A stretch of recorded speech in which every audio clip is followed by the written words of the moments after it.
like to tell us a little bit about how you came to be writing generally and how you came to be writing specifically about the family? The family.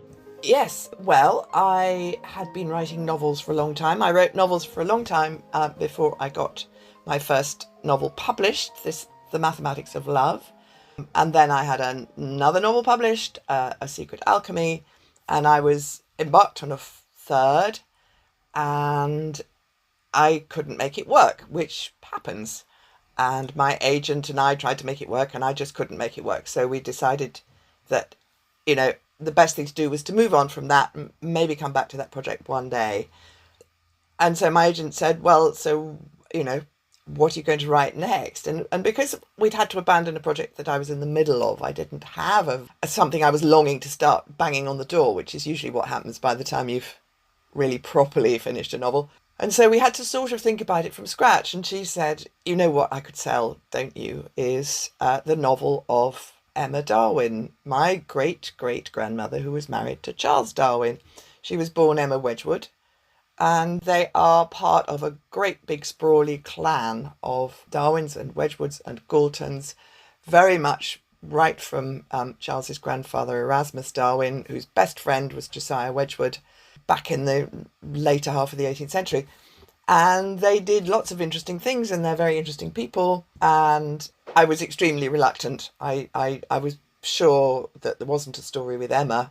And also I was very reluctant to, as it were, start, trading on the family name, if you like. But I didn't have anything else burning to be written. So I said I'd go away and think about it.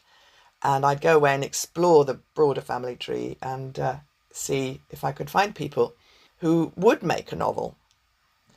And so that was the first thing I did, was dig around in the tree. I had given a few talks on creative thinking, which is my own trade. I'm a writer. I have a PhD in creative writing. I do quite a lot of teaching and mentoring and helping other people with their writing. I blog about writing. So I was used to thinking in those terms, and I'd given some talks. So I started exploring the possibility of writing a novel built around creative thinking. So that was essentially how I came to be writing about the family, was trying to write a novel about them. Because I had been asked many times whether I would, and I had always said no. I mean, my second novel came out, as it happened. It had nothing Darwin-y in it, but it happened to be published in the big Darwin bicentenary, 2009, which was 200 years since he was born, and 150 years since the publication of On the Origin of Species. And so I had some odd and surprising encounters, you could say, based on this odd relationship, which at the time had nothing to do with my fiction. It was literally just, my surname. And at the beginning, so when I finally, and I'm sure we'll get on to, how I ended up writing not a novel about the family, but a book about exploring the family and exploring writing about them. This is not a book about Charles Darwin. I started it this way to try and capture the oddness of the situation. First with a couple of vignettes. So this is from the preface. The University of Valencia's Darwin Day dinner has been cooked from my great-great-grandmother's recipe book, which is digitised and available to all on the internet. We eat, it's delicious, and discuss what exactly my great-great-grandfather meant when he wrote, I think, before the most famous mind map in human history. One of the biggest literary bloggers striding through the nascent internet jungle writes that Emma Darwin may have smart genes, but she doesn't use them well in her novel The Mathematics of Love. At Brisbane Zoo, the Galapagos tortoise Harriet may have been ridden by Charles Darwin. If only I could be photographed riding her in my turn, says the Australian's photographer at the Brisbane Writers' Festival. But Harriet died a month ago, so these equally primeval trees will have to do. And finally, Publishing News writes that there were genuine grumbles at the London Book Fair about the shortage of toilets, and the director recognises that the book fair has to evolve. Talking of evolution, headline review author Emma Darwin, descendant of you-know-who, was among those fated at Headline's 20th birthday party on the river for her Mathematics of Love. Mathematics of queuing, more like. So I am a very ordinary, unknown person, and I was a very ordinary, unknown debut novelist.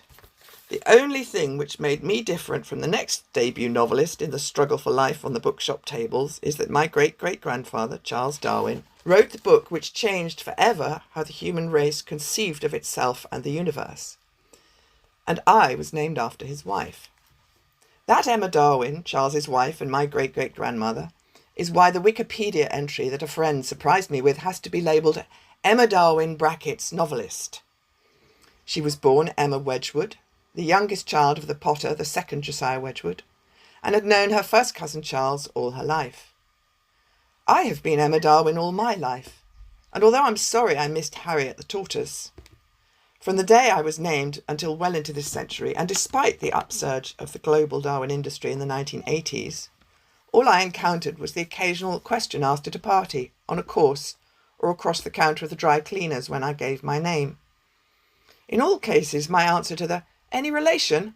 question was the one my sisters and I had grown up observing our parents give, a smile, a quiet, "well, yes, actually," with or without amplification for the curious, which in our case was, he was my grandfather's grandfather, and that was usually that. True, when The Mathematics of Love was published, I was disconcerted by how every single newspaper or blog review, every press release, comment, column or interview, even the briefest new books listing, mentioned you-know-who. But although sometimes it was fun, and sometimes it was irritating, it still wasn't important. Then I decided to write a novel about my family. We are a weakly pedestrian species which, to compensate, has evolved a big brain. And when it comes to creating new human beings, that's a combination which is survival-giving for the species, but death-dealing for child and mother. My idea to create a novel out of my family's history very nearly didn't survive conception. But at the end, the novel I did create nearly killed me. So that was where I was starting from when I started trying to write a novel about the family. So you can see it was kind of complicated from the off. And the first thing I had to do was sort of explore the wider family and try and find some people who I could write a novel about, because I knew very quickly in that conversation with my agent that Emma and Charles's marriage was not something you could build a novel on. It was a very happy marriage. The only difficulty they had, which was this issue of exactly how much who believed in what kind of a god, they found a way to make it work. They figured it out. They were intelligent. They were both kind and loving, and they knew each other. I don't think it was a love match in the obvious sense, at least not at the beginning, but it was a marriage that worked.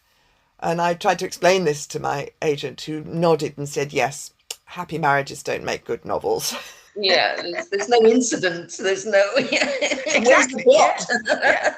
And in fact, the issue of faith had been covered very well by my cousin Randall Keynes in his book, which originally was titled Annie's Box, though I think it's acquired a new title since then, which was creative non-fiction written about that issue and their daughter Annie, who died. So I was a bit stuck.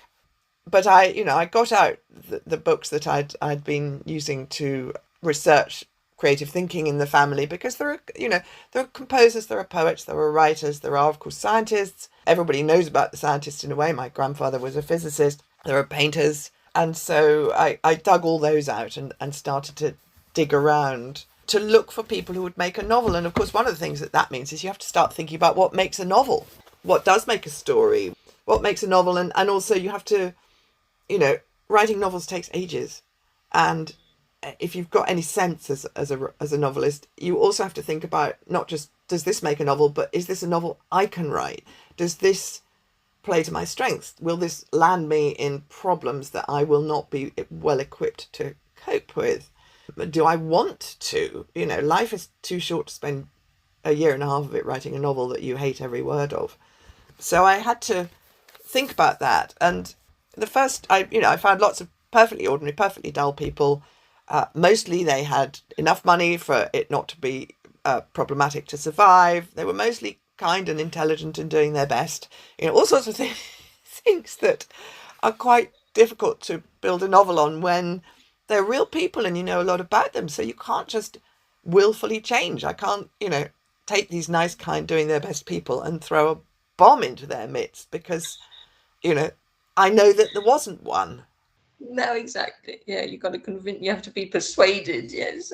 Exactly. Yeah, and there's always that monkey on your back of not only do I know that there wasn't one, but a heck of a lot of the world knows that there isn't one. Yeah. Well. Yeah. Exactly. Yeah. Because they're horribly well documented. Yes. Horribly is the key word, isn't it? It's sort of. It's killing the plot before you can even begin. Well, exactly, and it's horribly well documented, and not only does quite a lot of the world know it, but it's also a period. Not only have we got impossible numbers of books and biographies about Charles, there are 2 biographies of Emma, but also the archives are absolutely full of records. The main archive is at Cambridge.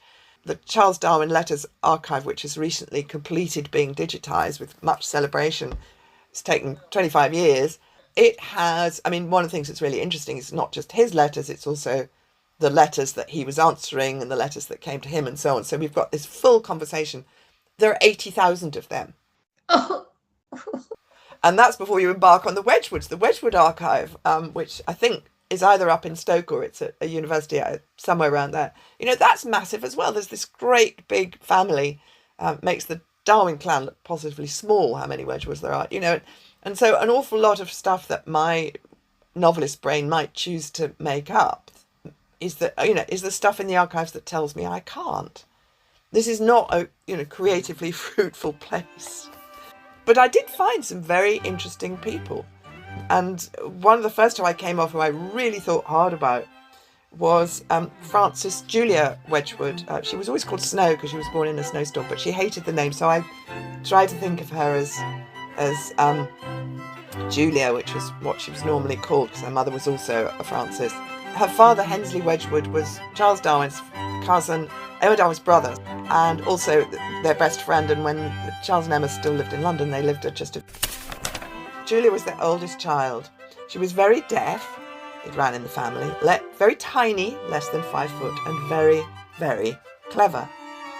In the sober language of the Oxford Dictionary of National Biography, at the height of her reputation in the 1870s and 1880s, Julia Wedgwood was seen as one of the great female intellects of Victorian England, second only to George Eliot in her ability to handle difficult masculine subjects and modern themes. She wrote a major biography of John Wesley and assisted Mrs. Gaskell with her life of Charlotte Bronte and her uncle Charles Darwin with his translation of the works of Linnaeus, which grandfather Erasmus hadn't got round to. Earlier, she'd published a substantial examination of the theological implications of the origin of species, which prompted Charles, who was always kind but incapable of intellectual dishonesty, to write that, "I must tell you how much I admire your article. I think that you understand my book perfectly, and that I find a very rare event with my critics." Sometimes I think Julia's life is the archetype of the fate of the clever, creative woman in the civilised intellectual family of the time. She was never sent to school, which was probably just as well, given how feeble virtually all Victorian girls' schools were before Miss Beale and Miss Butt took a hand.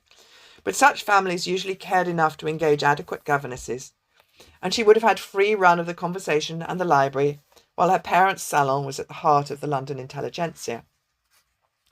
As with Fanny Mendelssohn, Alice James, Alma Mahler, née Schindler, Margaret Wittgenstein, and so many others, what is transmitted explicitly or implicitly is not, "Thou shalt not think, write, paint, sing," but only, "Thou mayst," or even, "Thou shalt," go thus far, but no further.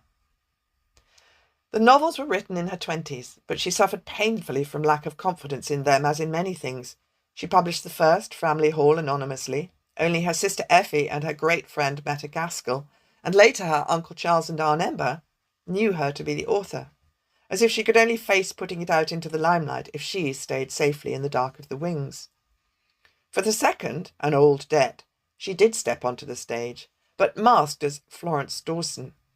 The novels went down well with readers. Harriet Martineau and Meta's mother Elizabeth Gaskell both praised them, and she started to write a third with Gaskell's encouragement. I'd love to think that with her third novel she would have taken the mask off. But if, to paraphrase Joanna Russ's immortal How to Suppress Women's Writing, the wretched woman will still write. The next tactic is to tell her that what she's writing isn't worth it. Her father, who had form for consistently underrating not just his daughter's but also his son's capacities and achievements, read an old debt. Her male characters gave him a pain in the stomach, he said, rewriting both story and moral for her, and would she please write something more cheerful next time? Misspelling cheerful. She decided that she lacked any capacity for imaginative or original thought, and never wrote fiction again. And then when she was 30, one of the guests at her mother's dinner table was the well-known poet Robert Browning. He was 50 years old, and his even more celebrated wife Elizabeth, née Barrett, had died a few years before. He got a severe migraine. Julia, the dutiful and knowledgeable carer, was the one deputed to do the caring. Something happened, though we can't know what. And so for the next year and a half, they exchange letters. They obviously find a real meeting of minds, a real close literary relationship. They criticise each other's, they, in a positive way, they criticise each other's work. They share everything, they write, and there are 4 posts a day, so it's more like email or WhatsApp for them. And sometimes there isn't an answer because to a letter because it was answered by the other party coming in person. And then somebody told Julia that everybody was talking about the fact that she was setting her cap at Browning. And she was absolutely horrified because right at the beginning she had written a letter that had said, who knows what she was thinking, but it had said, she was 30, when a woman of my age makes a friend of a man, an unmarried woman obviously, it's because she has made a mature and sensible decision that it's not going to be anything other than a friendship. So please, may we be friends on that basis. And that was the basis at which they told themselves they were making it. But poor Julia, she was so horrified by the idea that people might think that she cut the relationship off, and she wrote and finished it. She was obviously absolutely heartbroken. And so was he. And there's some letters with awful sort of to and fro's where each of them tries to stop writing to each other but can't bear it. Eventually they did manage to stop, and absolutely sure that nothing sort of physical went on or anything. But I first came across this correspondence in a book that was published in the 1930s of their letters to and fro. And I realised that I've never been able to check this, but I think it looks to me as if it's absolutely central to A.S. Byatt's novel Possession, which also starts in the London Library. And the idea of 2 writers meeting and having a complete sort of creative and psychological and intellectual coup de foudre with each other is absolutely key. But as I said this is not a book about Charles Darwin, unlike Lamotte when they broke up, Julia didn't sink into nothing. Browning's friendship had given her the confidence she needed. Within a year, she had published her Life of John Wesley, and not long afterwards she left her parents' house and set up a home of her own. Her novels were reissued. She wrote substantial articles on science, religion, philosophy, and politics. She wrote more books, including a major survey, The Moral Idea, of the evolution of ethics since the first human societies. Years later, she admitted that the dedicatee, given only as a friend, was Browning. So, of course, this felt possible. This was very much my territory.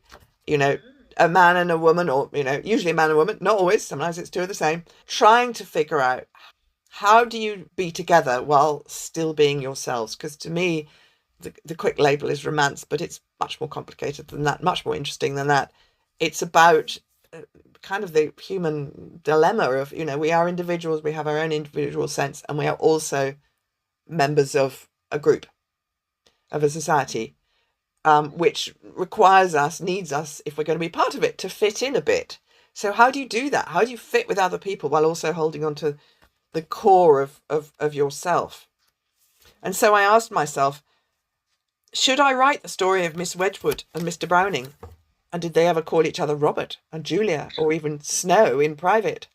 It certainly has a classic shape, a blue-stocking poetic tale, not of boy meets girl, but man meets woman, an autumn-tinged story of second chances and love come late. And we wouldn't dream of seeing Elizabeth Barrett as Rebecca, would we? But eventually I realised that it peters out in a way that was very difficult to make a novel out of, and I would have to so go against the record they're not well known enough to do a sort of counterfactual, what if it had all been different, the way that you can do a counterfactual, what if, the Nazis had won the Second World War. So I abandoned Julia. Oh, but the makings of a grand tragedy there. I think there is. I think it's really sad. And there's the makings of what would have happened if either, they had got together, or if she'd gone on as a novelist. All kinds of possibilities, really. There are. And I think I'd love somebody else to write it. I think one of the problems is that because, we do have such a lot of records, we've still got masses of both their letters, how do you, and because I write historical fiction and I work with other writers and teach it, you're always coming up against this problem.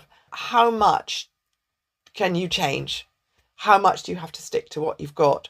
At what point, if you change enough, does it stop being a book about what you say it's about? Are you doing a sort of bait and switch, as it were? Yeah. Unless it's genre bending and you're going to the parallel realities. I think, of course, and that can be the case. I think it's quite hard to do effectively. Well, I think it can be done very well, but I think the parallel reality is only interesting if at some level the reader knows what the reality was. What if Virginia Woolf hadn't killed herself? Would be interesting. What if Keats hadn't died at 30, whatever it was? That would be fascinating. But that's because we know those people already. It would be possible to write that without the reader feeling that they had to have a biography of what really happened in the other hand. Whereas with these two, people don't know them. And in a sense, therefore, it's not. It'd either become a very, very long book, maybe 3 volumes, where you establish their real lives and then go into the great saga. That might that. Yeah, I mean, I think it's maybe one day somebody, but probably not me. I mean, I think it's also, in a way, the further away you get from what actually happened, when it's not that you're imagining into the blank spaces. I mean, that is absolutely the job of, what historical fiction gets up to is what's going on in inside the heads of people who didn't tell us what was going on inside their heads. That's absolutely what fiction's for, because that's, one of fiction's prime functions is being inside heads, because there's no other art that can really do it. Narrative art, certainly. So I abandoned Julia and various others. Tom Wedgwood, a bit earlier, one of the first Josiah's sons, who was, he gets lauded, and it's fairly accurate as the first photographer. He was the first recorded person to record images on light-sensitive substances, which I find fascinating. Photography is my big hobby. But again, for reasons that I unpack in This Is Not a Book About Charles Darwin, that didn't work out. And then so I worked my way in and among the family tree, and I find myself in my grandparents' generation, who are an interesting lot. My grandfather was born in something like 1880. His older sister was an artist. They were a slew of cousins all living in Cambridge in the Edwardian times. My great-aunt Gwen Ravera wrote a very fascinating memoir called Period Piece, which she also illustrated because she was an artist, which was published in something like 1952 and has never been out of print. It's charming and fascinatingly illustrated. And one thing I found that when she was, I think, in her early 20s, she and her cousin Frances Darwin, who became Frances Cornford, who became quite a well-known poet, they got involved with the Cambridge University Marlowe Society, which was a dramatic society founded by undergraduates, including Rupert Brooke. And for the tercentenary of Milton's birth, they were doing a staging of Milton's play Comus. And Frances was cast as the lady, which is the central female role. Rupert Brooke was the attendant spirit, which sounds a bit minor, but it's actually quite a big part. And the Don, the lecturer, who they brought in to provide a bit of adult respectability to this lot. University extremely wary, particularly of having, mixed plays, of having women in the plays in case it... Oh my gosh. In case it distracted the undergraduates. They very often used to get professional actresses down to do that. And the women's colleges, who were still very much worrying because they were flouting the gender conventions in, giving women higher education anyway. They were very, very worried about careful not to flout all the other gender conventions, like men and women not spending too much time together unchaperoned.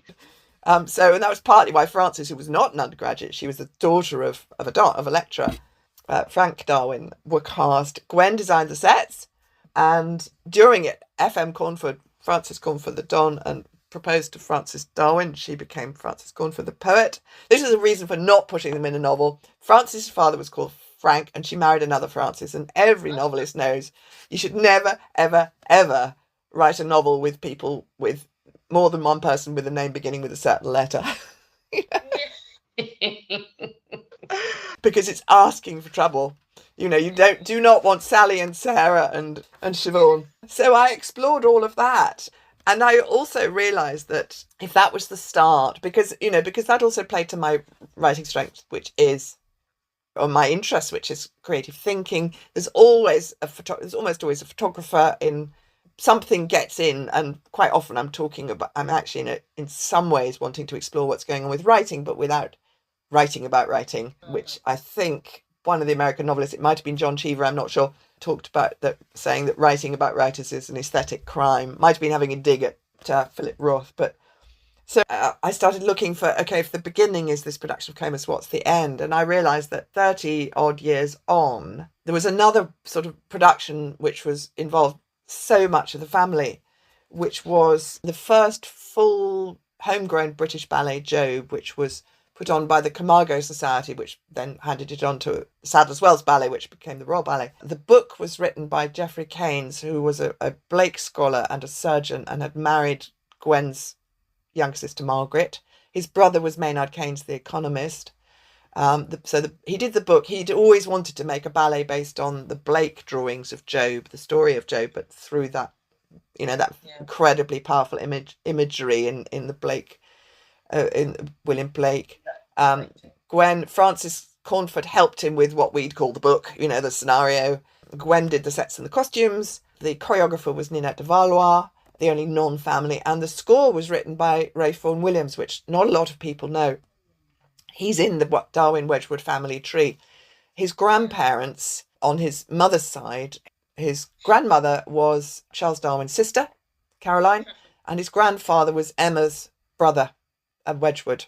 I think he's a Charles Wedgwood, but I could be wrong about that. So he's doubly connected. And if I'm talking to geneticists and I want to upset them, I speculate on the amount of genetic damage that would show up if we married each other down here in my generation or so, because there are so many cousin marriages further up. So he wrote the score. So this was a sort of family do. And it was a huge success. So as I said This Is Not a Book, so could this be the start of a novel? As an ex-wannabe actor, I was tempted. There are few smells more evocative than glue size, dust, hired costumes and sweat, and few better sources than a drama production for what the books about creative writing call conflict, which is shorthand for what happens when a character wants something, tries to get it, and encounters practical, physical, human, or psychological obstacles. So I started trying to write about the family, but of course I instantly ran slap into the same issue, which is, how do you write about people who write a lot about themselves? I mean, Gwen even wrote 20,000 words of a novel that was based on a love triangle between her and the man she did eventually marry, Jacques Ravera, and Cara Cox, the other woman whose great love was Rupert Brooke. They were all in this group around Brooke. But of course, meanwhile, they'd all been through the First World War. I worked out that they were all just about old enough to serve in the First World War. I mean, women weren't conscripted, but obviously they worked for it. And Rupert Brooke died, and so did many others. So did their cousin Erasmus Darwin on the Somme.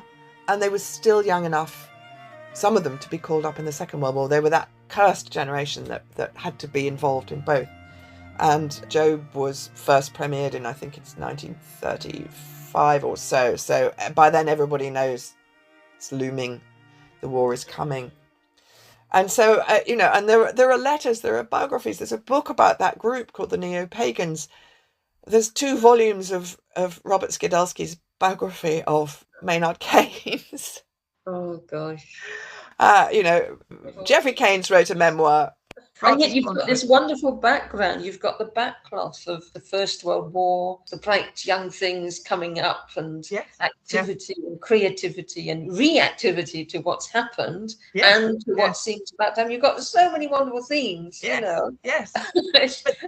with these celebrities, basically, because they're sort of historical celebrities. So it's, Yeah, some of them are, and some of them aren't famous now, but not so much. Yeah. Also, they write their own stories.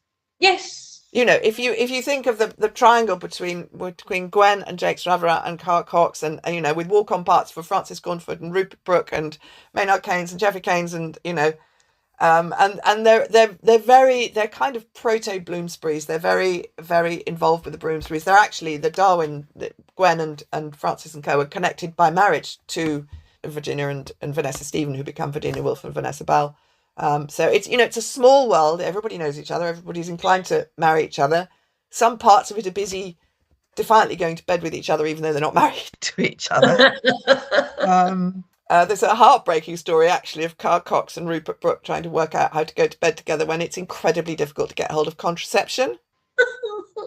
I know. I mean, and it's all there, but the problem is they write about it. You know, if somebody writes a 20,000 word memoir about that triangle, or a novel, you know, loosely dressed up as what do I do? Yes, yes. So what in fact I did do was I invented a fictional character. It's a big family all rolling around in Cambridge. I suddenly remembered friends who were only children, who maybe have quite a very small family. They often do find themselves absorbed into a big sprawly family that's got space for people, you know. So I invented a character called Imogen, who was a little bit younger, that Gwen and Francis sort of befriend, and then thought, how can I knit her into the family even more tightly? Because essentially she has an aunt who dies, who looked after her. They're all the family she's got. And I realised that one option was to make her a godparent to Francis' oldest son, who was John Cornford, who was quite a well-known radical poet and was the first Briton to be killed on the Republican side in the Spanish Civil War, the day before his 21st birthday. At least we think it's the day before, because we don't actually know what day he died, what day he was killed. His body's not been found ever. And so I thought, one of the good wheezes when you're writing a novel is, how many props can you cut out from under your character's feet, if you like? You know, what can you give them to have to cope with? And the less help they have, the more coping they have to do. And that means that they have to do a lot. And that makes for a good and exciting novel. So I decided that I would start the novel after he's been killed. Imogen went to Spain to try and connect up with him, and she succeeded, but then he was killed. And in the war, she escapes over the Pyrenees into France. Oh, wow. Yes, you've got lots going of action. So lots going on there. And in her healing and getting better and trying to cope with, you know, what does she do now? We discover what the past was that got her to, you know, where she is now. Yes, yes. And then that can bring in the family. And then exactly. Through her, we get to observe these people. And it also meant I could just leave, you know, I could kind of dip in and out. I wasn't too tied to the sort of narrative that too many people had already told about it. And I worked it, and in lots of ways I had a great time, researched all sorts of stuff. And my agent kept reading versions, but she kept saying, I'm sorry, but it's really not working. But what wasn't working? Was she able to say what wasn't working? Well, from the reader's point of view, it just wasn't compelling enough. It wasn't narrative driving enough. It didn't have a forward-moving story. And I think there were various reasons for that. One of them, I think, was that it is difficult to keep the story moving when you are doing lots of flashbacks, and each flashback has its own interest and value, but it's not moving the story on. And my main story didn't have enough drive in itself, if that makes any sense. Yes. And I tried putting in a story in the main story, and then, if you see what I mean, you know, putting in things that happened, and I just couldn't get it right. But actually, fundamentally, the other thing that wasn't working was that after my previous novel hadn't worked out, I was low on kind of creative confidence. I did feel incredibly hampered by every time I thought, oh, I could make them do that. I thought, but can I, you know? Oh dear, yeah. If I know perfectly well, or, you know, if I could take, you know, Gwen to France, but do I know she was in France? No. Should I check to see whether we know she was definitely somewhere else? see what I mean? But this is Imogen we're talking about. This was the fictional character. Well, and with the fictional character, but in a sense, the more I gave Imogen her own story without the fiction, this was going to be sold as a novel about my family. Yes. And the less there was family in it, the more it's a bait and switch. And also, because we were brought up, in some ways it was a quieter thing anyway, before the big explosion in interest, which I think was partly to do with fighting back against, pseudoscience like creationism and stuff. By it's always easier to build a campaign around a person than around ideas, and Darwin's ready to hand, as it were. But also, I felt very uncomfortable. I felt very comfortable doing something that I know, I hope I know how to do, that's my stuff. It felt very, it's a bit like I've occasionally get people saying, I've got a copy of The Origin of Species here, will you sign it? Oh, yeah. And I always do say, unless they're under 10, I say, I'm sorry, I don't sign books I haven't written. Yes. Kind of makes sense. Yeah, because it's sort of weird. And also, I'm a middle child in the middle of this great big family, and I want to be recognised for myself, not for, something that is an accident of birth. It's no merit of mine, as it were. I want to be recognised for things I've done. You're wearing somebody else's gloves, but I mean, exactly. They're not the same size, and they're not what you're used to wearing, and it's nothing to do with you. No. Well, exactly, yes. Also, I've got 151 first cousins of my, not first cousins, but cousins of my generation. Ruth Padell is my generation, the poet. And Philida Barlow, who died quite recently, the sculptor. And, loads of others.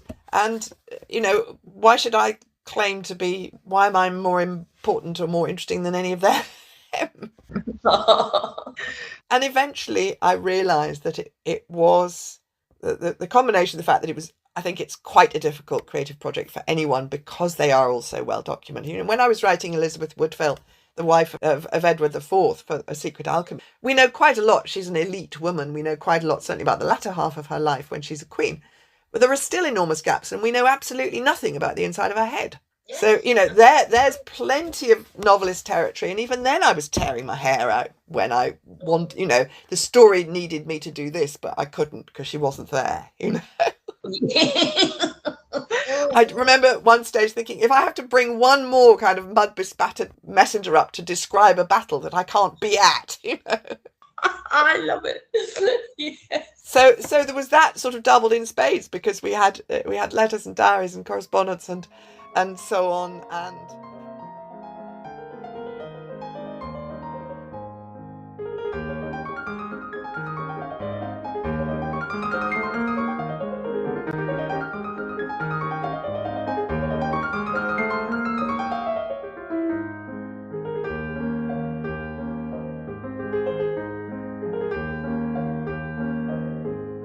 I mean, there are writers who do it brilliantly, who get very, very close in and do it fantastically. And Jill Dawson wrote a very, very good novel based on Patricia Highsmith, and a very good one about Rupert Brooke. And she has a background as a psychotherapist, so I think she's particularly good at understanding what's going on inside heads and not making it be didactic or anything. But it's not for me, and it's particularly not for me when it's my family. I kept going for 3 years with my poor agent reading draft after draft. And eventually I realised that it wasn't that I wasn't getting this right, or it needed more there, or if I could just change this, because I'm incredibly stubborn with writing. If I can see that there's something I can try to make it work, I can't not do it. It kind of irritates me and upsets me. It's like a burr under the skin until I've given it a go and seen if I can make it work. But eventually I realised that it wasn't like that. It wasn't that I was a rubbish writer. It wasn't I didn't know what I was doing. This is slightly alarming when you teach, to find yourself thinking, physician, heal thyself. But actually, I think one's a better teacher for having got lots wrong and had to figure an awful lot out for oneself along the way. But nonetheless, I realised that it was built into the project that I would not be able to do it. Yeah, almost genetically. What made these people really interesting to write about was this handing down, and particularly the sort of critical mindset, the idea that anything that gets said can be and should be tested, however friendlily, I remember my older sister describing the art of, describing the kind of conversation that was normal was somebody says something they think is true and everybody else tries to think of why it isn't. This is not a good mindset for a novelist. But yes, not so rare either. It's and obviously that's not entirely fair, but the sort of feeling that somewhere there is a sort of authoritative central, somewhere is the answer, the right answer. And if we can all discuss and argue and try stuff out and bring in more information, and whoever has the best data or the best power of analysis or the best knowledge, they are the ones who are right, and you have to give way to them. What does your instinct tell you, though? Well, but if your instinct can tell you stuff, but unless you can unpack it and explain what your grounds are for feeling like that, then that doesn't count. Yeah, and there's interesting stuff actually in there's a biography of Gwen Raverow by Frances Spalding. So that's an interesting angle on the family, and she actually talks about this issue that this feeling that anything you can always get to a sort of central authoritative truth, and that was one of the problems, was that because I was writing about the family, there was this feeling that there's always someone around who knows more than I do, and that because of the atmosphere in which I grew up, I would have to cede to them. Whereas in fiction, I don't think it was an accident that I ended up as a novelist. In fiction, I am empress of all life effect. In a novel, it's my world. I can do what I like. And nobody can come in and tell me that I can't. But with this book, there were tons of people, some of them alive, still, who could tell me. And that was when I realized that it was that mindset that grew such an interesting bunch of people down the generations, and it was that mindset that made it impossible for me to write. Then nobody in the novel was alive except one person who was a baby, who was just still alive, very ancient when I was writing it. But there were plenty of people around, all my aunts and uncles, and my mother met plenty of the people, knew some of them quite well, that sort of thing. So I ended up, I gave up. I realized I was never going to be able to do it. And interestingly, once I'd realized it was never going to be solved, having hammered away at the darn thing for 3 years, all desire to go on with it evaporated. Yeah. Having been very, gritty and determined about it, especially when it wasn't being fun. But I realised that I did still, one of the things that had confused me was it's genuinely, I think, the question of creative thinking in families is a really interesting one. And what does make creative thinking, what makes novels, how does it work? Exactly. How does it work across different disciplines? How does it work in the sciences? There's a lot that Charles Darwin himself writes about the way he thinks and the way he sees things, and how he sees some evidence and he makes an idea of it, and then he goes looking for more and he has to change the idea. Well, that's exactly like writing a novel. Yes. So I realized that there was a non-fiction project, and that it was some kind of memoir, and it wasn't going to be a sort of a biography or anything formal. It was going to be what I was beginning to know as creative non-fiction. It was going to be shaped, and a lot of wrangling and thinking and working it out was going to be shaped as my journey through the family in order to try and write this novel, as a way of exploring the family, but also exploring how creative writing works. And then I thought, can I do this? Because that's much more naked. I'm used to the mask of fiction. I can think all sorts of things, but I'm behind a story. I always connect that with Julia Wedgwood, actually, this business of the mask, when she doesn't put her own name on her novels. And then things started to come together. And so I thought I might do this. But there was one more thing I had to do, and it's this that I finished This Is Not a Book with. I've been known to say that I started writing fiction because it was the only respectable excuse I could find for ignoring the washing up. So one afternoon, when I should have been doing something else, very possibly the washing up, I got in the car and drove out through the southeastern dribbles of London towards Kent. Crystal Palace, Penge, Beckenham, Hayes, Keston make for Biggin Hill, but turn left before you go past the Spitfires, and instead take the lane which scoops and dips and rises again towards the village of Down. Past the Queen's Head and the George and Dragon, right at St Mary Magdalene, where Emma is tucked in among the other graves along with Charles's brother Erasmus, but not Charles, who is in Westminster Abbey, until you're running out of the village on the Luxted Road towards Down House. It was a weekend in June, softly sunny and very warm, and the house had enough visitors to sound and feel inhabited, but not so many as to seem invaded. The man at the ticket desk noticed the name on my English Heritage membership card and asked me. I smiled and said, yes, actually.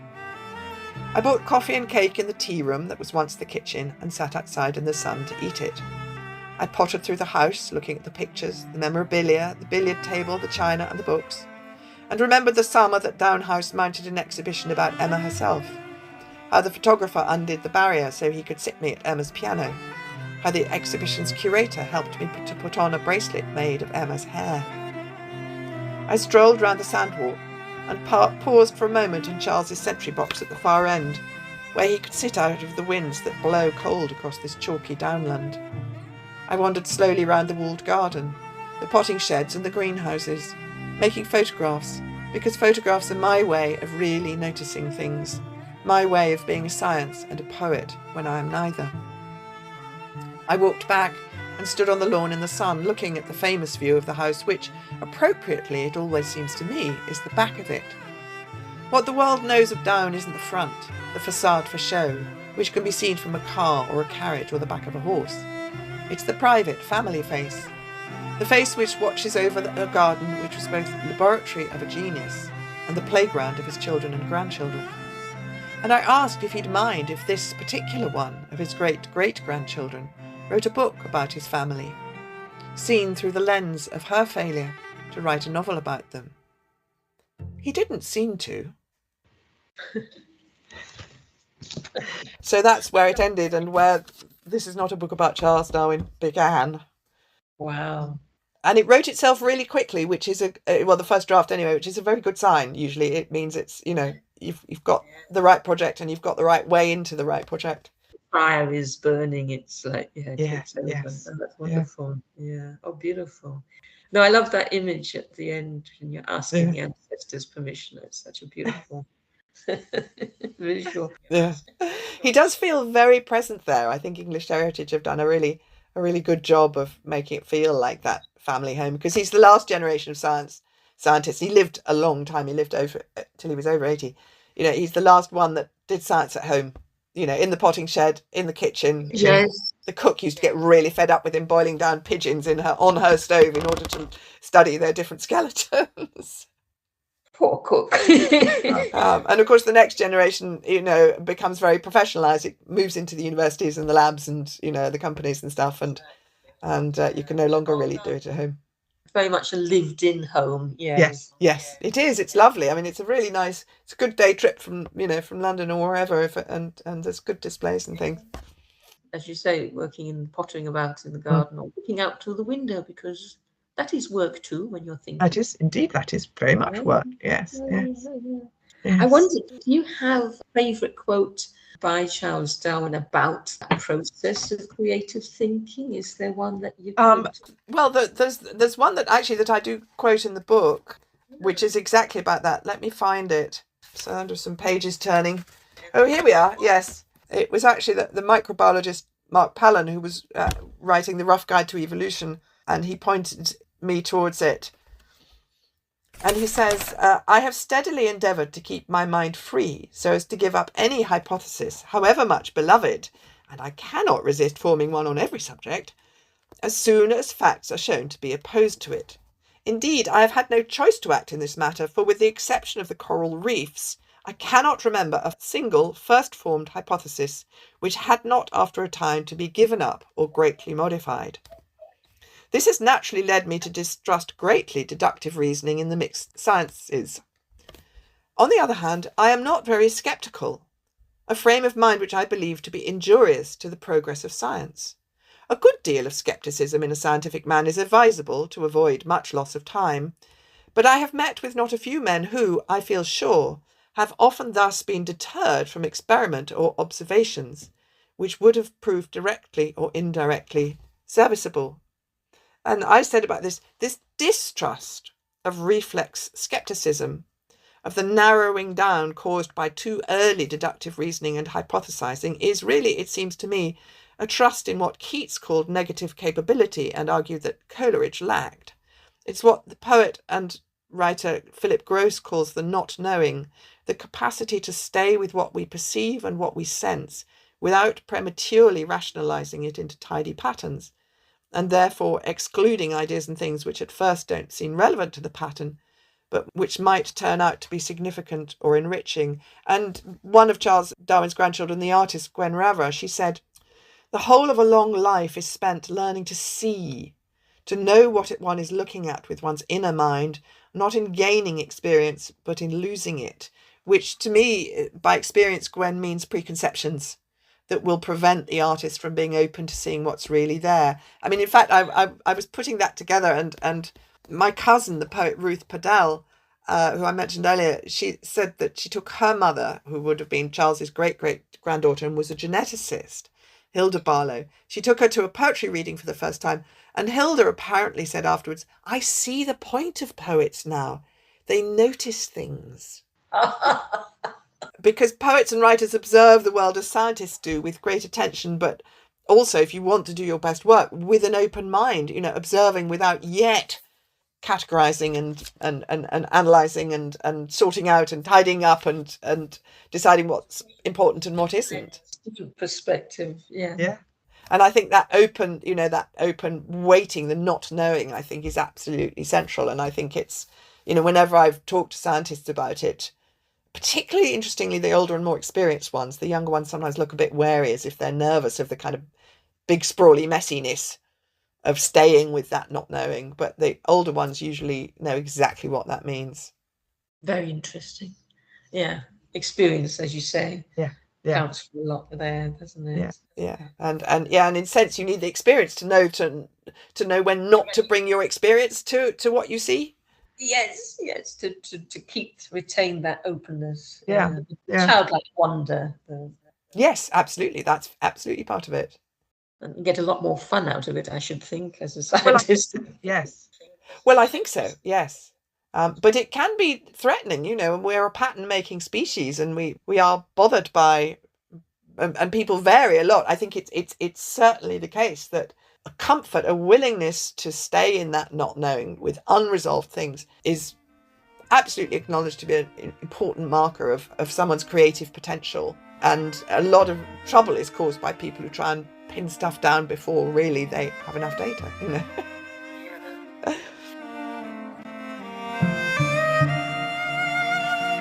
I love the titles you've had Secret About Me and the Mathematics of Love. Yes. Where do you get your titles? I think, it's difficult. Well, actually, I mean, Mathematics of Love wasn't called that originally. It was called Shadows in the Glass, and it was always called that because it's about early photography, and also it's about kind of the past and the present and ghosts and all the rest of it. And then I love that title as well. Well, it's quite nice, but I noticed, and it went out, to find a publisher as that. But because at one point it had been seen by a couple of people, so my agent said, we might think about giving it a new title just so that it looks fresh when I send it out. So I came up with a list of alternative titles. In the end, we didn't use them. We went out with it.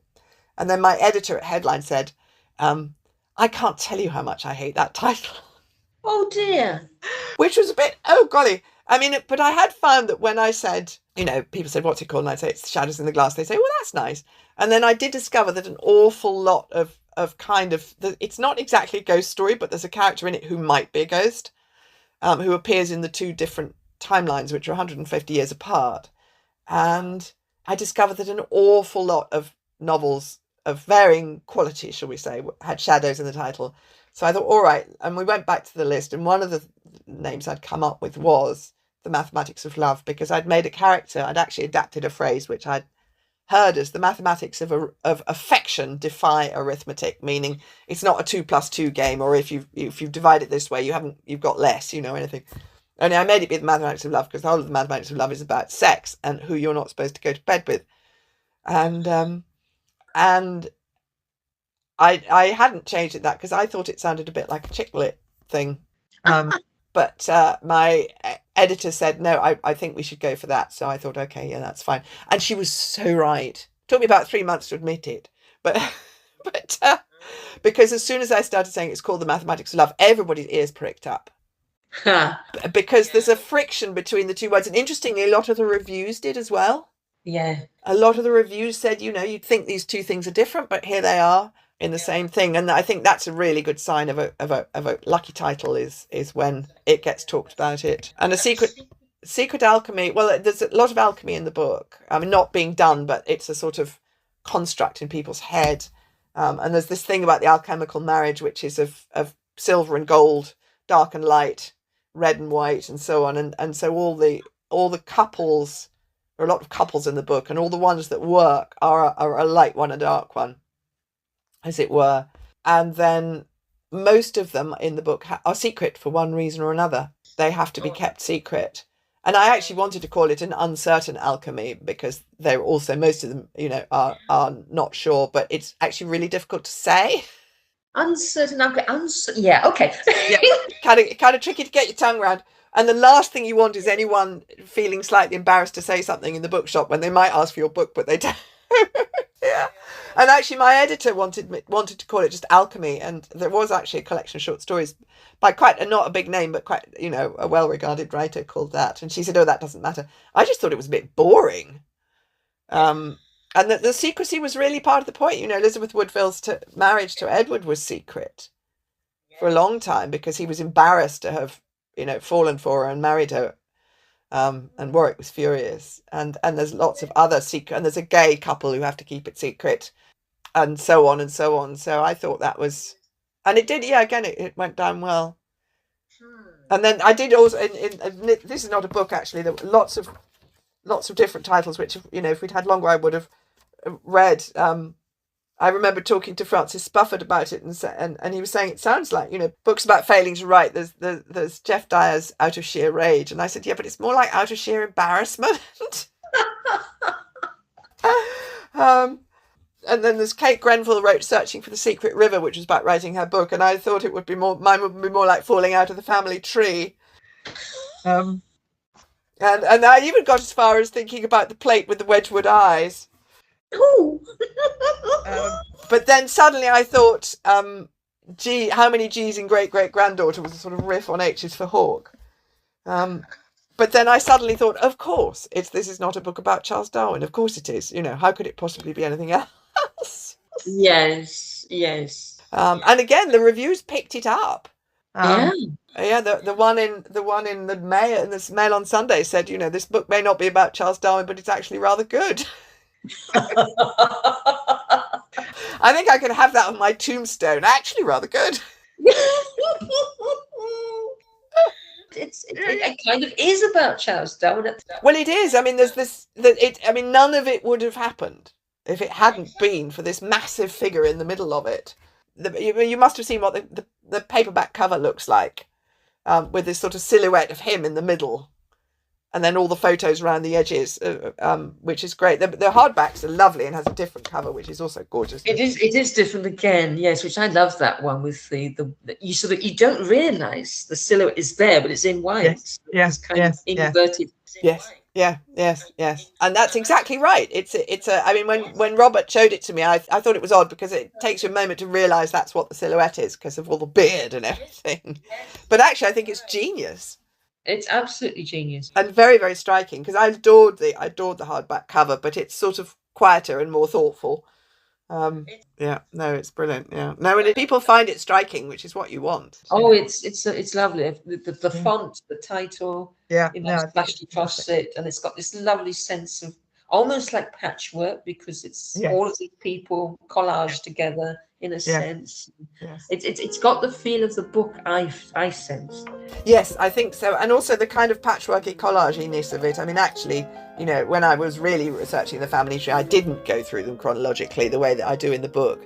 If you put a webcam in the corner of the room and recorded what I did, it wouldn't have been like that at all. But the lovely thing about creative nonfiction is you can say so. You don't have to, make something that you can let the reader know the workings, which is great fun. I love it. It'd make a very fascinating pattern if it was played out, I think. In these order wavelengths and with colours, Yeah.